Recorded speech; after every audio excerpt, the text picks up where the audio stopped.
अस्सलाम वालेकुम एवरीवन। यार आज की इस वीडियो में मैं आप लोगों को बताने वाला हूँ, अगर यार आप एक यूज़ फ़ोन परचेज़ करने जा रहे हो मार्केट में, तो आपको किन चीज़ों का ख्याल रखना चाहिए जो कि काफ़ी इंपॉर्टेंट चीज़ें होती है। अगर आपने ये मिस कर दी तो यार आप ज़्यादा उम्मीद है कि आप जो फ़ोन लाओगे उसमें कुछ मसला होगा। तो मैं आप लोगों को बताऊँगा कुछ टिप्स जिसके थ्रू आप ये पता लगा सकते हो ये फ़ोन सही है कि नहीं। तो बताऊँगा आज की इस वीडियो में। बाकी यूज़ फ़ोन जो है वो दो किस्म के आते हैं। एक तो आते हैं किड्स फ़ोन्स, और किड्स फ़ोन में बेसिकली यूएसए, जापान, चाइना वगैरह से फ़ोन आते हैं जो कि किड्स की सूरत में मौजूद होते हैं मार्केट में। और यूज़ फ़ोन दूसरे जो हम जैसे किसी बंदे से हमने ले लिया, एक बंदे ने कोई डब्बा पैक फ़ोन लिया और वो 6 महीने के बाद उसे सेल कर देता है, तो हम उनसे फ़ोन ख़रीद लेते हैं क्योंकि वो वारंटी में आते हैं, कुछ वारंटी ख़त्म भी हो जाती है। वो होते हैं यूज़ फ़ोन और ये होते हैं कुछ किड्स फ़ोन्स। तो मैं बताऊँगा आज की इस वीडियो में, अगर आप ये फ़ोन ख़रीदो यूज़ फ़ोन, तो आपको किन चीज़ों का ध्यान रखना चाहिए। अगर आप ये चीज़ ध्यान रखोगे ना, तो भाई मैं आपको गारंटी देता हूँ कि आप जो घर फ़ोन लाओगे वो बेस्ट होगा। तो करते हैं आज के इस वीडियो को स्टार्ट।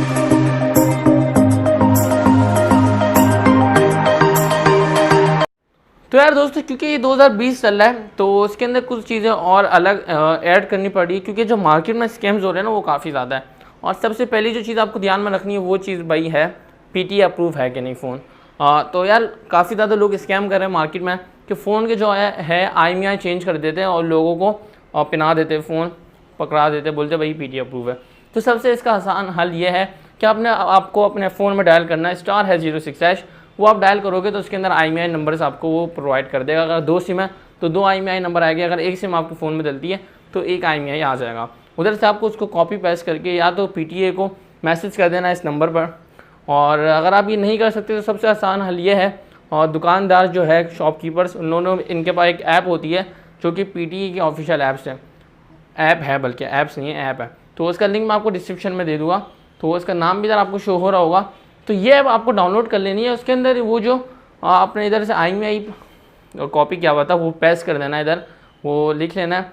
तो उधर यार आपको ये बता देगी ऐप कि ये फ़ोन अप्रूव है कि नहीं। और आपको मैं एक बात बता दूँ, ये ऐप चलाने के लिए आपको वाईफाई की ज़रूरत पड़ेगी, और वाईफाई से कनेक्ट कर लेना फ़ोन, तो आपको वो बता देगा कि भाई ये मॉडल है और ये फ़ोन अप्रूव है कि नहीं। लेकिन इस चीज़ में भी स्कैम होता है। अगर IMEI चेंज होगा तो मिसाल के तौर पे आपने फ़ोन लिया यार नोट 8 आपने ले लिया, तो आपको जाहिर सी बात है जब आपने नोट 8 का IMEI डाला है तो आपको नोट 8 का IMEI शो होना चाहिए उधर। लेकिन नहीं, IMEI चेंज हुआ वो होता है तो उधर कोई और फ़ोन का शो हो रहा होता है। या तो आपको सैमसंग नोट 9 का शो हो रहा होगा, नोट 10 का शो हो रहा होगा। तो ये चीज़ आपको ध्यान में रखनी है कि यार ये कौन सा, आपको नाम पढ़ लेना है आपके जो फ़ोन का मॉडल है और जो उधर शो हो रहा है कि ये वो मॉडल है कि नहीं। और दूसरा तरीका ये है कि आप फ़ोन को जब चेक कर लो तो उस फ़ोन को मार दो फैक्ट्री रीसेट मारने के बाद फिर से उसके अंदर IMEI डालो और वही आपके फ़ोन वाला, तो फिर वो जो है भाई अनवैलिड हो जाएगा, ठीक है। क्योंकि IMEI जब चेंज हुआ वो होता है, तो अगर आप फ़ोन को रीसेट कर देते हो तो IMEI जो है वो खुद ब खुद उस फ़ोन से क्लीन हो जाता है। तो अगर आप इस चीज़ को ध्यान से कर लोगे जो कि मैंने आपको स्टेप बताए, तो होपफुली भाई आप जो पीटीए वाले झंझट से है वो बच जाओगे। और आपको ज़रूरी चेक करके ले लेना है। फिर भी आपको जो दुकानदार से है पर्ची पर लिखवा लेना भाई ये फ़ोन पीटीए अप्रूव है ऑफिशियली, ये बंद नहीं होगा, ताकि आगे जाके कोई मसला आता भी है अगर इन केस, तो आप दुकानदार को क्लेम कर सको, देखो भाई ये फ़ोन पीटीए अप्रूव नहीं था तो ये जो फ़ोन है आप मुझे वापसी कर दो। तो इस तरीके से आप बच सकते हो उस झंझट से। तो यार दोस्तों, अगली चीज़ आपको चेक कर लेनी है वो ये चेक कर लेनी है, आपको बैटरी हेल्थ चेक कर लेनी है अपने फ़ोन की। तो वो आप किस तरीके से करोगे, काफ़ी दुकानदारों ने इसका हल ये निकाला हुआ है। आपके फ़ोन में एक आता है बस मोड, जो कि आप पिक्चर खींचते हो तो इस तरीके आपको मिल जाता है। आपको एक साथ बहुत सारी तस्वीरें खींच लेनी है, मैक्सिमम 100 या 200 पिक्चर खींच लेनी है। तो आपको इससे बैटरी हेल्थ का भी पता चल जाएगा। अगर 1 से 2% जा रही है इस दरमियान, अगर आप 100-200 तस्वीरें खींच लेते हो एक साथ, तो फिर तो ठीक है। लेकिन अगर ज़्यादा जा रही है तो ये सही बात नहीं है, आपकी बैटरी की जो हेल्थ है वो सही नहीं होगी, जाहिर सी बात है। आप 500 भी खींच सकते हो, 1000 भी खींच सकते हो, आपके ऊपर डिपेंड करता है। इसके अलावा आपको दूसरी चीज़ तो पता लग जाएगी, वो ये पता लग जाएगा कि आपके फ़ोन के अंदर जो रैम लगी हुई है वो स्लो तो नहीं है। और इसके अलावा आप कोई पिक्चर वगैरह एक साथ खींचते हो तो कोई आपको मसला तो नहीं आ रहा फ़ोन में, तो आप ये चीज़ भी चेक कर सकते हो। इससे भी आपको अंदाज़ा हो जाएगा और आपकी बैटरी हेल्थ के बारे में भी पता लग जाएगा। यार तो दूसरा स्कैम चल रहा है पाकिस्तानी मार्केट में, या कोई भी मार्केट की अगर आप बात कर लेते हो, तो वो क्या कर लेते हैं, जो फ़ोन की रैम और रोम होती है उसको चेंज कर देते हैं। अब ऐसा पॉसिबल नहीं है रैम और रोम को चेंज करना, रूट कर देते हैं फ़ोन को, तो कुछ ऐसे सिस्टम कर देते हैं, बाकी इसका कुछ फ़ायदा नहीं होता। लेकिन वो आपको दिखा देते हैं भाई ये जो फ़ोन है 128 GB वाला है, इसके अंदर 64 GB स्टोरेज है, और 10-10 GB रैम है। असल में ऐसा कुछ नहीं होता दोस्तों, ये मैंने काफ़ी ज़्यादा देखा है। जो जिन लोगों को ज़्यादा नहीं पता होता उन लोगों को पिना देते ये फ़ोन कीपर्स जो है। ये मैं आप लोगों को अंदर की बात बता रहा हूँ दोस्तों। तो ये मेरा कज़न जो है वो खुद काम कर चुका है, तो इसने मुझे ये बात बताई थी, तो मैं आप लोगों को बता रहा हूँ। क्या करना है, इस चीज़ का आसान हल ये है कि ये रैम और रोम इसके अंदर सच में सही लगी हुई कि नहीं लगी हुई, क्योंकि 8 GB वाला फ़ोन होता है, ये लोग उसको 128 GB वाला बना देते हैं। तो आपको वही भाई फैक्ट्री रीसेट कर देना है और फिर आपको चेक कर लेना है कि भाई पहले जो 128 GB बताया था बता रहे कि नहीं बता रहा। अगर बता रहा होगा तो भाई ऑब्वियसली बात है उसमें 28 GB होगी।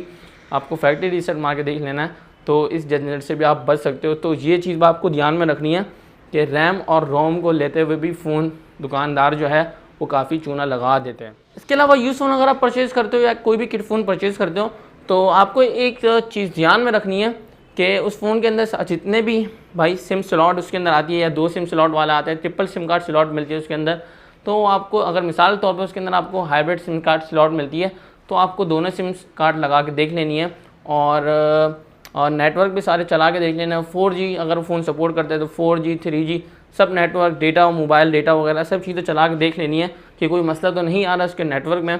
और एक और जो ये लोग करते हैं गड़बड़, वो क्या करते हैं कि किसी फ़ोन में जो है SD कार्ड की स्लॉट जो है वो ख़राब हो जाती है, तो ये लोग बोलते हैं कि भाई 2 सिम इसमें लगा के देख लो, कुछ नहीं होगा, चल जाएगा आपको फ़ोन। नहीं दोस्तों, आपको SD कार्ड स्लॉट में भी लगानी है, अपना मेमोरी कार्ड और सिम कार्ड स्लॉट में भी लगानी है, दोनों सिम कार्ड स्लॉट में।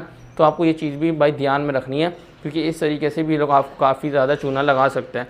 फ़ोन आपको ख़राब पकड़ा देंगे, इसमें SD कार्ड स्लॉट नहीं चलती होगी या कोई सिम कार्ड स्लॉट चलती नहीं होगी, तो आपको ये चीज़ भी ध्यान में रखनी है। इसके अलावा दूसरे नंबर पर आपको चीज़ चेक कर लेनी है यार, वो चेक कर लेना है इस फ़ोन के स्क्रू। इसके लिए फ़ोन खुला हुआ तो नहीं है, आपको कलर चेक कर लेना है कि कलर उतरा हुआ तो नहीं है स्क्रूज़ का। और इसके अलावा एक और चीज़ अच्छा ऑप्शन है कि उस स्क्रू के ऊपर सील लगी हुई होती है, जो कि कंपनी से लगी हुई आती है। आपको चेक कर लेना थोड़ी सी उतरी तो नहीं हुई है वो, या स्क्रू कोई तब्दील तो नहीं हुआ हुआ, एक छोटा एक बड़ा स्क्रू नहीं है, ऐसा कुछ सीन तो नहीं है। अगर आप ये चेक कर लोगे तो उससे आपको ये भी अंदाज़ा हो जाएगा कि ये फ़ोन खुला हुआ है कि नहीं। इसके अलावा दूसरी चीज़ जो आपको चेक कर लेनी है वो चेक कर लेनी है भाई, ज़ाहिर सी बात है ये तो काफ़ी नॉर्मल चीज़ है। स्क्रीन चेक कर लेनी है, बाकी टच वगैरह चेक कर लेना है, कोई शेड तो नहीं आ रहा। यार पाकिस्तान में जितने भी यूजुअली जो फ़ोन लोग लेते हैं ना किट्स में, किट या यूज़ में, वो होते हैं मोटोरोला के फ़ोन और सैमसंग आईफोन, ये 3 कंपनियां। और इसके अलावा डोकोमो एक जापानीज़ ब्रांड है, जो कि फ़ोन पाकिस्तानी मार्केट में काफ़ी ज़्यादा बिक रहे होते हैं किट की सूरत में। तो ये चीज़ आपको ध्यान रख लेनी है। बाकी सैमसंग के कुछ फ़ोनों में शेड्स भी आ रहे होते हैं, तो आपको क्या कर लेना है, अलग अलग किस्म के जो वॉलपेपर है, ब्लैक, वाइट, पिंक, अलग अलग किस्म का, उसको आपको चेक कर लेना है कि यार इसके अंदर कोई शेड तो नहीं आ रहा। तो इस तरीके से आप शेड भी चेक कर सकते हो। इसके अलावा एक ऐप आती है एंटूटू के नाम से, वो आपको इंस्टॉल कर लेनी है। वो प्ले स्टोर में अवेलेबल नहीं है, तो आपको गूगल से डाउनलोड कर लेनी है APK से। तो फिर उसके बाद आपको चेक कर लेना, उसके अंदर से आपको टच वगैरह सारे ऑप्शन उसके अंदर आपको देखने को मिल जाते हैं। लेकिन वो जो ऐप है इतनी सिक्योर नहीं है। जब आप फ़ोन चेक कर लो उसके बाद आपको वो डिलीट कर देनी है ऐप डिलीट कर दोगे तो कोई मसला नहीं आएगा। बाकी ये सारी चीज़ें टच वगैरह आपको चेक कर लेना है। अगर इसका आसान हल ये है टच चेक करने का, एक ऐप आप उठा लो कोई भी उधर से, उसको पूरी स्क्रीन पर हर जगह पे हर कोने पे लेके जाओ, तो आपको इस तरीके से टच का अंदाज़ा भी है वो हो जाएगा। इसके अलावा दोस्तों आपको दूसरी चीज़ तो चेक कर लेनी है, वो चेक कर लेनी है स्मार्ट फ़ोन का हेडफोन जैक और चार्जिंग पोर्ट। तो आपको भाई चार्जर में लगा के देख लेनी है। और आपको मैं एक बात बता दूँ, आपको क्या कर लेना है, देखो ये आपको क्या करना है, जो फ़ोन लो आप उसको चार्जिंग पे लगा के देखो उधर ही दुकान पे।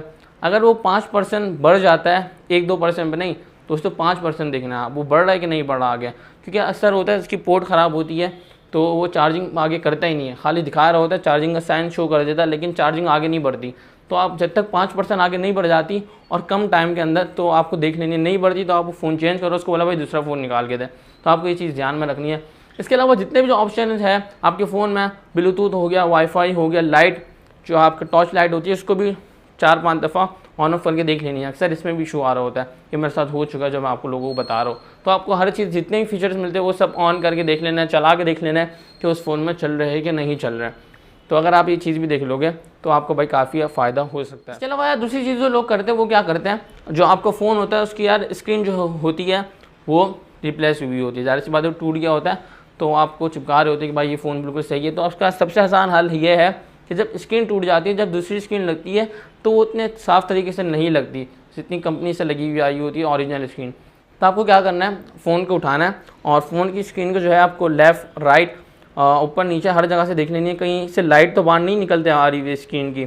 अगर थोड़ी सी भी लाइट बाहर आ रही हो या स्क्रीन थोड़ी सी भी उठी हुई हो तो आप समझ जाना ये जो स्क्रीन है ये रिप्लेस हुई हुई है। और दूसरा तरीका ये है, अगर आपको फ़ोन जो गिलास का है बैक से भी, तो आपको क्या करना है, फ़ोन को पकड़ना है इस तरीके से, आपको फ़ोन को पकड़ना है, इसको थोड़ा सा दबा के देख लेना है इस तरीके से।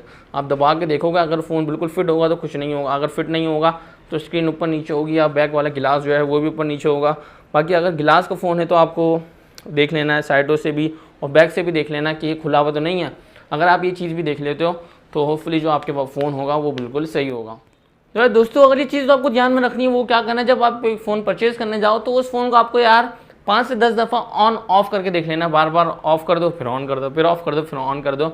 अगर आप बीच में कोई ग्लिच आ रहा हो या कोई मसला आ रहा हो तो आपको पता चल जाएगा दोस्तों ये फ़ोन सही नहीं है। तो इस चीज़ से भी आप अंदाज़ा लगा सकते हो फ़ोन सही है कि नहीं।